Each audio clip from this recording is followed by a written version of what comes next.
Hey guys, welcome back to the channel and this new tutorial on Pytorch. So in previous videos, we have seen like how we can do loss function and how we can run the optimizer. In this video, we will dig a bit deeper in optimizers where we will implement our own stochastic gradient descent and see like how that compares with actual Pytorch implementation. Okay, so let us dive in and see like what modification we need to do to implement our own SGD. Okay, so first thing is to make this separable, like A, B we will use for our own purpose, and in this case a model is using just these two tensors in backend as a shared storage. So if we want to use them separately, we need to use clone method of the tensor. So okay, so we will simply call clone so that these two will be different, like A and the parameters that we are passing to the model. Okay, and the same thing we need to do with B. So clone is simply called to copy a tensor to a new memory location. Okay, now these are separate, so model is not accessing or modifying the tensor values that are A and B. Okay, so this is important to note here. And now let us look at our loss function. So we used loss function MSE, which is mean squared error, and we simply done derivative computation which is required to do the uh, uh, backward pass or optimize the parameter, and it is nothing but we simply say yi minus yi hat.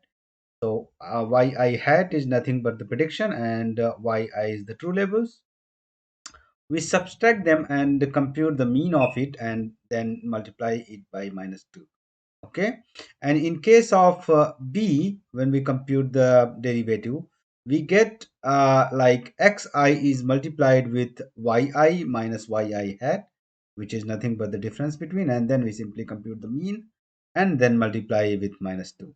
Okay, and the update is simply like we take the A parameter and uh, minus it with the learning rate multiplied by the derivatives that we computed in the previous step.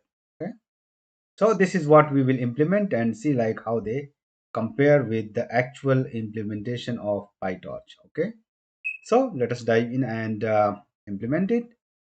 First thing is we need to do is we need to put the code within torch.nograd, because we don't want A and B to be in the gradient computation graph.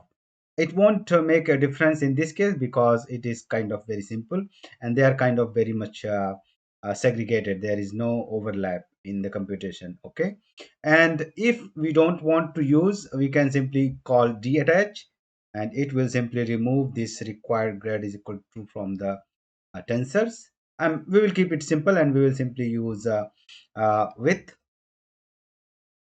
torch dot no grad.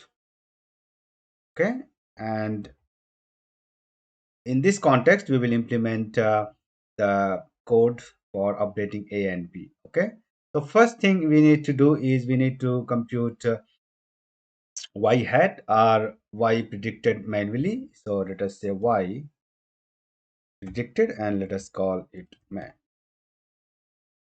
Okay, and what it is, how we can do it. So it is nothing but, as in this case A is this and B is this, so we can simply say A plus B into xtrain.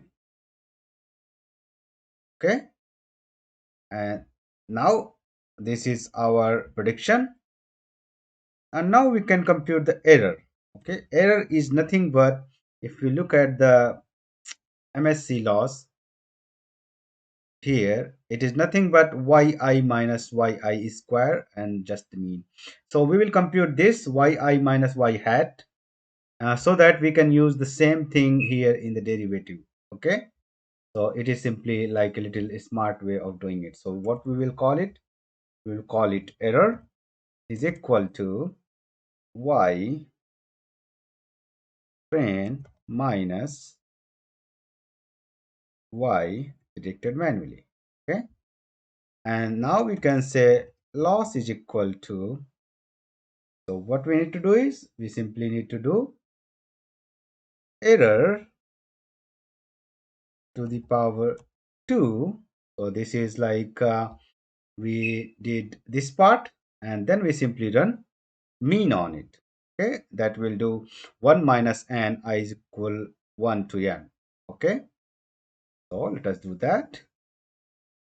So we got this and we simply run dot mean. Okay, so this is our loss. And now if you want to compute the gradient, which we have here, so what do we need to do? We need to do a mean for a, we need to do mean and then multiply on by minus 2. Okay, so let us do that. Let us call it gradient a, and what we need is error dot mean and minus 2 int. Okay, so what we did, we simply did, we took the mean of all the differences, which is this part of the expression, and then we multiplied by it minus 2. The next thing we need to do is gradient p is equal to what it is, minus 2 into, so it has to be x into yi minus yi hat. So we need to multiply train x with the error. Okay, so let us do that. So what we will do is x train multiplied by error, which is nothing but y minus y hat, and then we simply run a mean dot mean. Mean is nothing but this I is equal 1 to n and 1 upon n, and then we multiply it with minus 2. Okay, and this is our gradient then for a and b.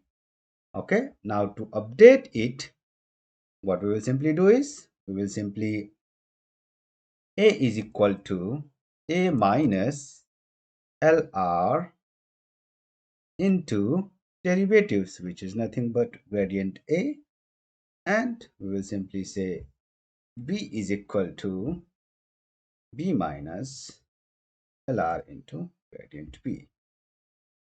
Okay, so this is our grad computation and this is our update. Okay, so what we did, so we followed 3 steps: compute loss, compute partial derivatives, and update the parameters.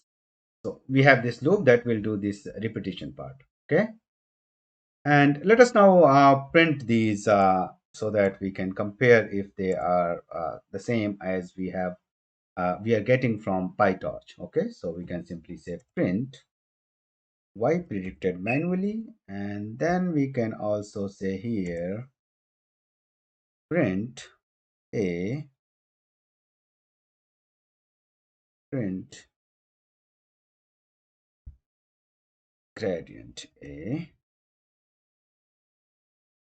gradient b. Also let us print loss. Okay, so let us print loss manually. Okay, so I think we have everything. So we print model 0, we print a to compare here as well. Okay, so let us run and see if we are getting exactly same results as we are getting with PyTorch computation. Okay, so let us run and see it. Okay, so the training is complete. We can see we are getting the results quite well, which is good. And let us start from beginning. So you can see we started with like a was exactly same, and then the predictions were also exactly same, and the gradients what we computed, this is the computation that is coming from Pytorch, and this is what we computed. Okay, and they are exactly same, and also the loss is exactly same. This is the computed, this is that we computed, and this one is coming from the Pytorch, and it is same for each and every update. Okay, so I hope that is clear, like and it will make a bit more confident, like what we did is exactly same as what implemented in Pytorch. Okay, so this is simply to make our understanding a bit more concrete or more strong in that sense. Okay, so I hope that is clear. And in this video, we will stop here. In the next video, we will start learning about a bit more other layers like CNN and transformer layers. If you have any questions, ask in the comment section. I will try to address them.